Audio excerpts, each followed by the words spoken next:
নিতেন, বিশ্বনবী পাটির মধ্যে সিজদা করতেন। আবার বিশ্বনবী সিজদা করে যখন দাঁড়িয়ে যেতেন, মা আয়েশা আবার আগের মতো পা বিছিয়ে দিতেন। আল্লাহু আকবার। কি ঘর ছিল, টাকা নাই, পয়সা নাই, দামি বিছানা নাই, ফার্নিচার নাই, জুয়েলারি নাই, অর্নামেন্টস নাই, কিন্তু বিশ্বনবীর ঘরের মধ্যে সুখ আর শান্তি আছে না নাই?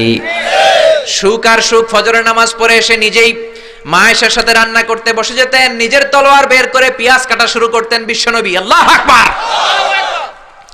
বিশ্বনবী গ্লাসের যেই মা আয়েশা গ্লাসের যেই জায়গায় ঠোঁট লাগিয়ে মুখ লাগিয়ে পানি পান করতেন, ওই জায়গাটা খুঁজে খুঁজে বিশ্বনবী আবার ওই জায়গায় ঠোঁট লাগিয়ে পানি পান করতেন। কোন সুবহানাল্লাহ। আবার গোশত খাওয়ার পর বিশ্বনবীর স্ত্রী মা আয়েশা হাড্ডি চুষতেন, চষে ফেলে দেওয়া হাড্ডিটা বিশ্বনবী আবার হাতে নিয়ে চষা শুরু করতেন। আল্লাহু আকবার। কি শান্তি, কি সুখ। মা আয়েশাকে বিয়ে করার আগে মা আয়েশার চেহারাটা বিশ্বনবীর কাছে জিবরাইল এনে বলল, ইয়া রাসূলুল্লাহ আখবিরনি, আমাকে বলেন মেয়েটাকে দেখতে কেমন লাগে। বিশ্বনবী বললেন, কার মেয়ে? আপনার বন্ধু আবু বকরের মেয়ে। কেন এনেছো? আল্লাহ ডাইরেক্ট প্রপোজাল দিয়েছে, ডাইরেক্ট প্রপোজ করেছে বিয়ের জন্য। বিশ্বনবী বললেন, তাই নাকি? জিবরাইল বললেন, হ্যাঁ ইয়া রাসূলুল্লাহ, আমি হলাম বিয়ের ঘটক, আল্লাহ হলেন বিয়ের কাজী। বিশ্বনবী বললেন, তুমি যদি বিয়ের ঘটক হও, আল্লাহ যদি হয় কাজী, আমি মুহাম্মদ রাজি। আল্লাহু আকবার। বিয়ে হয়ে গেল।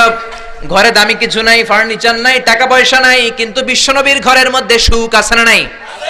বিবিদেরকে এত ভালোবাসতেন, কোনোদিন মারামারি করেন নাই, যৌতুকের জন্য পিটান নাই, কোনোদিন গায়ে হাত তোলেন নাই। কোন ঠিক কিরা?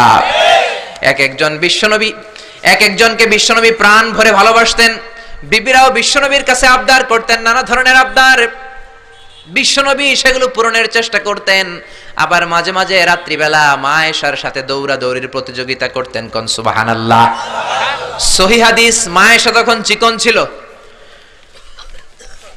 তাহাজ্জুদের সময় বিশ্বনবী উঠে মা আয়েশারে বললেন, আয়েশা, ও আমার কলিজার টুকরা হুমায়রা। মা আয়েশাকে আদর করে বিশ্বনবী হুমায়রা বলতেন।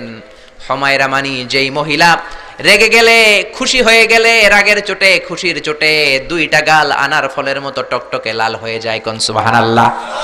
মা আয়েশা রেগে গেলে গালগুলো লাল হয়ে যেত, গাল দুইটা টকটকে লাল আকার ধারণ করত। বিশ্বনবী তাকে হুমায়রা বলতেন, হুমায়রা, মদিনাতে কেউ জেগে নাই, চলো না আমরা দৌড় দৌড় খেলি।